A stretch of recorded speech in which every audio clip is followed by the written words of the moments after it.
출애굽기 38장을 같이 읽어가면서 강해 통독을 하겠습니다. 38장에서는 성물 가운데에서 번제단, 그 다음에 물두멍을 만드는 과정이 기록이 되어 있고요. 이제 후반부에 가면은 결산서가 나옵니다. 그동안에 뭐가 얼마 들어갔다 이런 결산서가 나옵니다. 자, 먼저 번제단을 봅니다. 이건 27장에서 게시됐던 건데요. 그가 또 조각목으로 번제단을 만들었으니 길이는 5규빗이요 너비도 5규빗이라 네모가 반듯하고 높이는 3규빗이며 우리는 한 규빗을 0.5m 50cm로 본다 했습니다. 그렇다면 우리 머릿속에 가로 세로 2.5m인 네모난 노쇠 상자가 높이가 1.5m로 있다 이렇게 보시면 됩니다. 그 네모퉁이 위에 그 뿔을 만들 때 그 뿔을 제단과 연결하게 하고 제단을 노수로 쌌으며, 제단을 이제 노수로 싼 이유는 그렇죠. 다른 것은 다 금으로 만드는데 이것은 노수로 쌌습니다. 안에는 조각목으로 만들어 가지고 이제 노수로 쌌죠. 그럼 왜 이것은 노수로 쌌는가? 그 다른 이유가 없습니다. 노은 금보다 더 높은 온도에서 녹습니다. 그래서 이것은 번제단, 말 그대로 불을 지펴 가지고 재물을 태우는 화재라고 그러죠. 화재의 용으로 쓰기 때문에 온도가 높아야 돼요. 금은 보통 한 1000도씨 정도에서 녹기 시작하는데 쇠는 1500, 그러니까 1.5배 정도 높습니다. 더 높은 거는 별로 없습니다. 뭐 타이타늄 같은 거 우리 요즘에 있다 그러는데 그거는 요즘 얘기고요. 그리고 이제 뭐 납 같은 거는 보통 이제 400도에서 녹는다고 하지만 거기에다가 합금으로 해가지고 우리가 납땜할 때는 한 200 정도에서 녹습니다. 그런 걸 생각했을 때 이 당시로 봐서는 노쇠밖에는 그 화로가 같은 것을 금으로 만들 필요는 없습니다.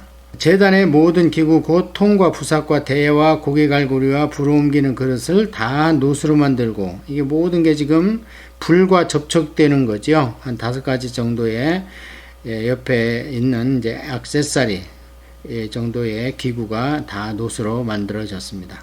제단을 위하여 놋그물을 만들어 제단 주위 가장자리 아래에 두되 제단 절반에 오르게 하고, 이게 놋그물이면은 말하자면 이제 큰 석쇠입니다. 우리가 김을 구운다든지 하는 큰 석쇠.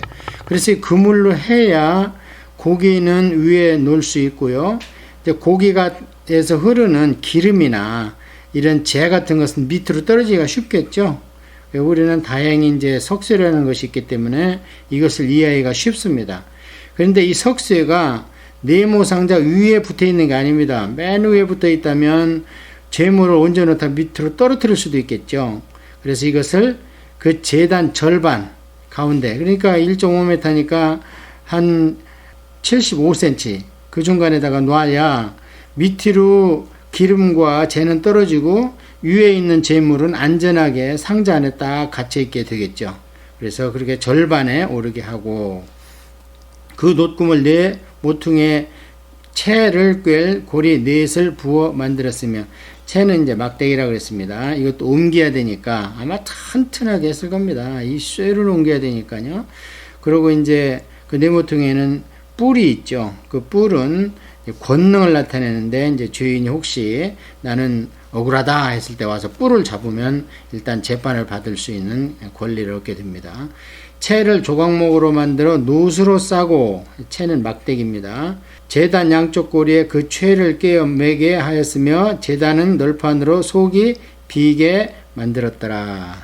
속이 비어야 되겠죠. 그래야지 그 안에 재 같은 게 이렇게 떨어지죠. 이게 상자 생각하시면 됩니다. 자, 그 다음에는 이제 물두멍입니다. 이게 물두멍이라고 이렇게 표현이 되어 있는데요. 이게 참 어렵습니다. 대야입니다. 대야. 영어로 보면 베이슨 이렇게 되어 있습니다. 그러니까 우리가 보통 세수대야 하면은, 세면대야 하면은 손 씻고 얼굴 씻는 물을 담아놓는 그릇, 그럼 금방 떠오르죠. 그러니까 이것은 지금 물대야인데 이제 크기 때문에 옛날 말로 두멍 이렇게 표현을 했습니다. 그가 노수로 물두멍을 만들었고 그 받침도 노수로 하였으니 곧 회막문에서 수종드는 여인들의 거울로 만들었더라. 그러니까 보통 이 당시에는 이제 남성이 주로 대표적으로 기록이 되는데요. 여기 회막에서 수종드는 여인들이 있었습니다. 이 수종드는 여인들은 수종드는을 원어로 보면 차바라는 단어를 써가지고 이게 말하자면 군대 용어입니다. 군대라는 것은 첫 번째 우리가 떠올리는 게 조직적이죠. 그리고 직업적입니다. 그러니까 회막 문에서 이분들은 회막 안으로 들어가면 안 됩니다. 회막 안에는 죄인이 제물과 함께 들어갈 수 있고 레위인이 들어가서 제사장을 도울 수 있고 제사장과 대제사장이 들어갈 수 있는 하나님의 치유의 법권 지역입니다. 그래서 이 수종드는 여인들에 대한 언급이 사무엘상에 나옵니다. 엘리 제사장의 두 아들 홈리와 비네아스가 이 수종드는 여인들한테 이제 고기를 생으로 내놔라. 우리는 육회를 좋아한다. 뭐 이러면서 하인들을 시켜가지고 생 트집을 잡고 하는데요. 그러니까 이 여인들이 이제 조직적으로 거기서 돕고 있었습니다. 그런데 이 물두멍에 대해서는 앞에서 언급했지만 규격이 없습니다. 모양도 없습니다. 그래서 이것은 성령님의 무한하심이라고 설명을 드린 바가 있죠. 이 물두멍에서 손발을 수족을 씻고 몸을 깨끗이 정갈하게 하지 않고 성소로 들어간다면 죽임을 당한다고 기록이 되어 있습니다. 성경에. 그렇기 때문에 이 물두멍은 우리가 보통 성막 강의하는 비디오나 그림에서 또는 사진에서 보는 것처럼 그게 작은 것이 아닐 겁니다. 엄청 큽니다. 그래서 나중에 이제 솔로몬 시대에 성전 시대에 가면 이 물두멍이라는 말 대신에 바다라는 말을 씁니다. 그 바다라는 말은 말 그대로 오션입니다. 큰 태평양, 대서양하는 오션. 얼마나 컸으면 그것을 바다라고 표현을 했겠습니까? 굉장히 컸을 겁니다. 그래서 여기에는 재료가 특별히 회막에서 수종되는 여인들의 거울, 이게 청동 거울입니다. 유리가 나오기 전이죠. 그러니까 청동을 아주 연마를 잘해가지고 거기를 이렇게 닦으면은 얼굴이 보이고 여인들의 화장하는 모습들이 보였을 겁니다. 그러니까 하나님 앞에 수종드는 여인으로 구별이 됐다면 미모에는 신경 쓰지 마. 그래서 모든 것을 가장 중요시 여기는 게 여인들은 미모 아닙니까? 그래서 미모 대신에 거기에 아예 자기 얼굴을 볼 수 있는 거울을 없애서 하나님께 드렸다. 그러니까 마음으로 단장하자 이런 뜻이 있죠. 여인들이 이걸 드리기가 쉽지 않았을 겁니다. 그래서 특별히 이것을 언급하는 것을 우리가 많이 볼 수 있어요. 자, 그 다음에 이제 성막 울타리입니다. 이제 성물은 다 되었습니다. 자, 여기서 성물을 한번 더 짚고 넘어간다면, 이제 좀 이따 말씀드릴 울타리가 25m, 50m 울타리를 치게 됩니다. 25, 50, 25, 50 이래서 동서남북을 치게 되죠. 그리고 이제 동쪽이 25m 중에서 10m의 동문을 내는 거고요. 나머지는 전부 세마포로 둘러버리는데요. 그 세마포로 둘러버린 뒤에 안으로 들어가면 이제 그것을 뜰이라고 하는데 그 뜰에 번제단이 있죠. 그리고 번제단에서 조금 하나님의 성막으로 가다 보면 바로 성소 앞에 텐트 안에 들어갈 수 있는 입구에 아까 얘기한 물두멍, 물대야가 큰 게 있어가지고 깨끗이 씻고 성소로 들어가면 성소 안에는 세 가지가 있죠. 우측에는 떡상이 있고 좌측에는 등단대가 있고 하나님의 지성소로 들어가는 정문에는 향단이 있습니다. 그래서 떡상은 예수님의 말씀을 의미한다. 그래서 말씀을 먹지 않고는 제사장이 아니라 천하 없는 사람도 힘을 쓸 수가 없습니다. 그 다음에 아무리 말씀이 좋아도 등잔대에 불이 비침이 없다면 그 떡의 위치도 알 수 없고 그걸 집어서 먹을 수도 없죠. 깜깜하니까 회막안은. 그래서 우리가 보통 성령의 조명으로 말씀을 읽어라 했을 때 그것을 의미하는 게 구약의 신학적으로 시청각 교재로 성막이 주어진 거고요.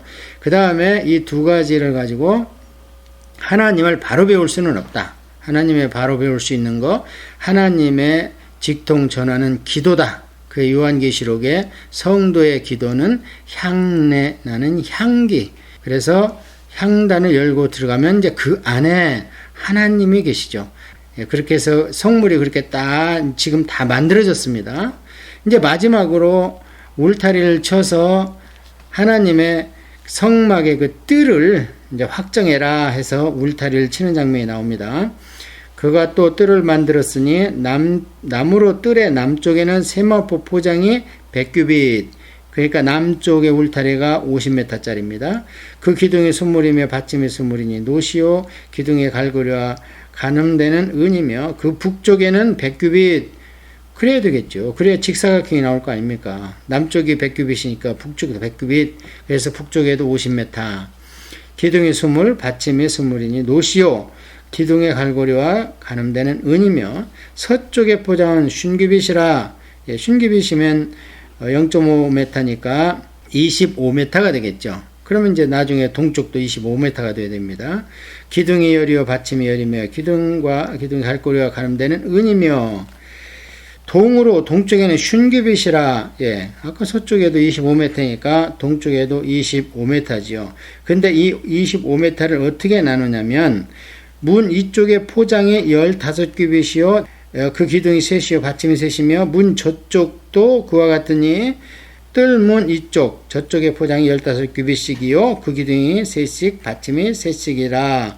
자, 그렇다면 50규빗에서 15 두 번을 빼면 그래서 30규빗을 빼기니까 20규빗이 남는다는 거죠. 그래서 이 20규빗이 문입니다.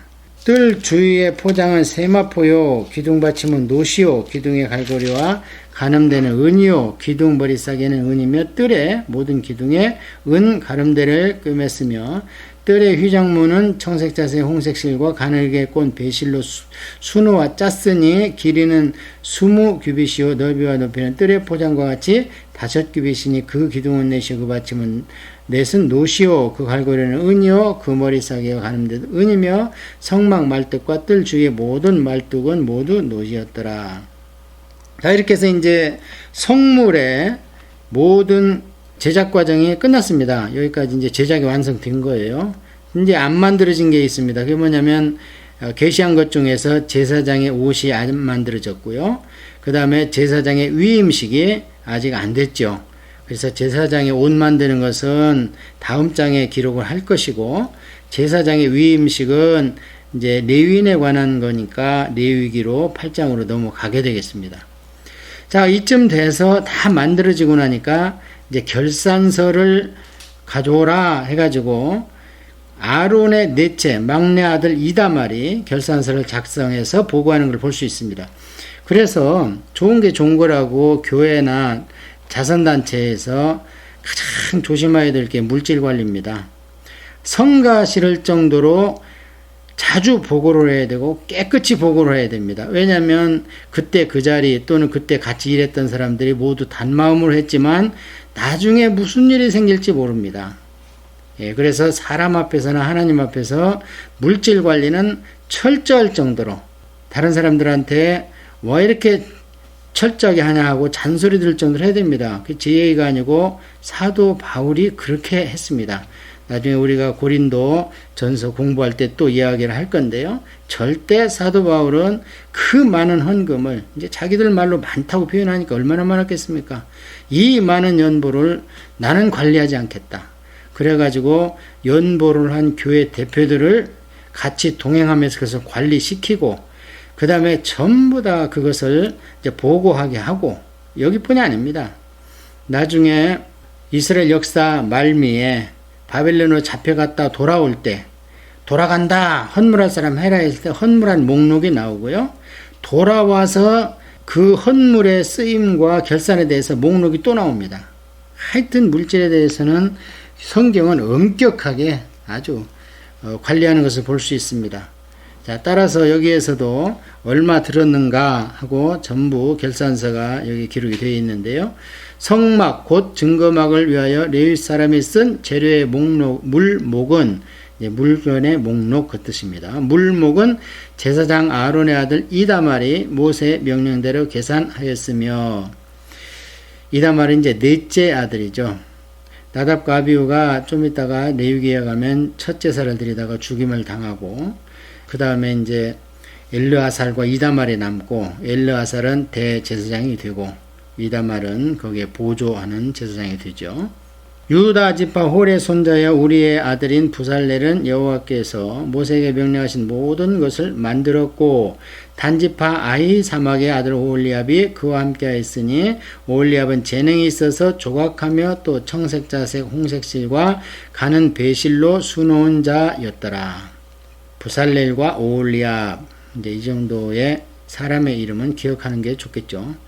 성소 건축 비용으로 들인 금은 성소의 세겔로 29달란트와 730세겔이며 계수된 회중이 들인 은은 성소의 세겔로 100달란트와 1775세겔이니 자, 지금 이제 한 달란트를 우리는 40kg로 본다 그랬습니다. 그러니까 알아주기 쉽게 금은 한 1200kg, 1.2톤이 들었습니다. 엄청난 양이죠. 은은 4톤, 4000kg이 들었습니다.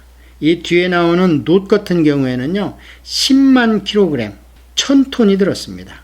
그렇게 어림잡아서 알고 있으면 되겠죠. 예, 금은 1.2톤, 은은 4톤, 놋은 1000톤 들었다. 이 정도로 알고 계시면 됩니다. 자, 그 다음에 계수된 자가 20세 이상으로 60만 3,550명인 즉 성소의 세겔로 각 사람에게 은 한 배가 곧 반세겔씩이라. 이것은 보통 603550 이렇게 외우면 좋습니다. 왜냐하면 이때 계수해가지고 이것을 성전세로 나중에 이게 이제 확장되는데요. 반세겔을 내는 사람이 603550입니다. 그런데 이 일은 성막이 지어지기 전에 받았겠죠. 그래야지 그 돈으로 성막을 짓는데 쓰일 게 아닙니까? 근데 성막을 다 짓고 나서 이제 하나님께서 1년 뒤에 출발하고 1년 뒤에 다 짓고 나서 얘들아 이제 성막도 됐으니 성막은 가는 곳마다 옮기면 되니까 자 우리 이제 진군하자 하는 것이 민수기입니다. 예, 그때 민수기에 진군하자 했을 때 20세 이상으로 군대에 나가서 싸울 만한 자를 다시 계수하라 그래요. 그래서 민수기 아닙니까? 백성의 숫자를 세라 하는 것이 그때도 603550입니다. 이 기간의 차이는 상당히 있죠. 몇 개월 될 겁니다. 왜냐면 이제 출발해가지고 시내산까지 오는데 한 50일 걸렸고요. 그 다음에 10개명 봤는데 모세가 8번 등정을 하면서 40일 금식기도만 2번 나올 정도로 그러니까 몇 달에 갔지 않겠습니까? 그러고 나서 나머지 몇 달 동안 성막을 제작하는데 시간이 걸렸고 성막을 낙성식하고 봉헌식 하는데 딱 그 다음에 첫째 달 첫째 날이거든요. 그렇다면 몇 달 걸렸는데요. 어쨌든 드리고 싶은 말씀은 이 출애굽한 사람들의 별 변동이 없을 때 계수한 숫자가 603550이고요. 그 다음에 성막을 올려드리고 진군하자 할 때 백성을 줬을 때도 603550이 되는 겁니다. 자, 27절입니다. 은 100달란트로 성소의 받침과 휘장문의 기둥받침 모두 100개를 부어 만들었으니 각 받침마다 한 달란트 모두 100달란트요. 그러니까 아까는 총량이 나왔고 이제 그게 세세하게 어디 얼마 이렇게 들었습니다 하고 아주 이게 언제 때 얘기입니까? 그런데 아주 자세하게 결산서를 뽑아서 백성과 하나님께 보고하는 것을 볼 수 있습니다. 1775세겔로 기둥갈고리를 만들었고 기둥머리를 싸고 기둥가늠대를 만들었으며 드린 놋은 70달란트와 2400세겔이라 이것으로 회막문 기둥받침과 놋제단과 놋구물과 제단의 모든 기구를 만들었으며 뜰주위의 기둥받침과 그 휘장 문의 기둥받침이며 성막의 모든 말뚝과 뜰주위의 모든 말뚝을 만들었더라. 여기까지는 완전 제작 과정이 되겠습니다. 자, 이제 출애굽기가 2장 남았습니다. 39장에서는 제사장의 옷, 흉패 이런 걸 쭉 만드는 예가 나오고요. 그 다음에 이제 39장 끝머리에 모세가 그것들을 이제 쭉 훑어보면서 하나님께서 보여준 대로 됐는가. 왜냐면 모세는 눈으로 보고 그 다음에 숫자로 알려줬어요. 올리압과 부살렐한테. 근데 이제 그들이 만들었을 때 모세가 눈으로 본 대로 만들어졌는가 이걸 한번 봐야 될 거 아닙니까? 그래서 39장 말미에 대충 감리한 뒤에 40장에서는 일일이 세세히 하나씩 다 모세가 감리하면서 그에 기름 바르면서 도장을 찍는 것을 우리가 볼 수 있습니다.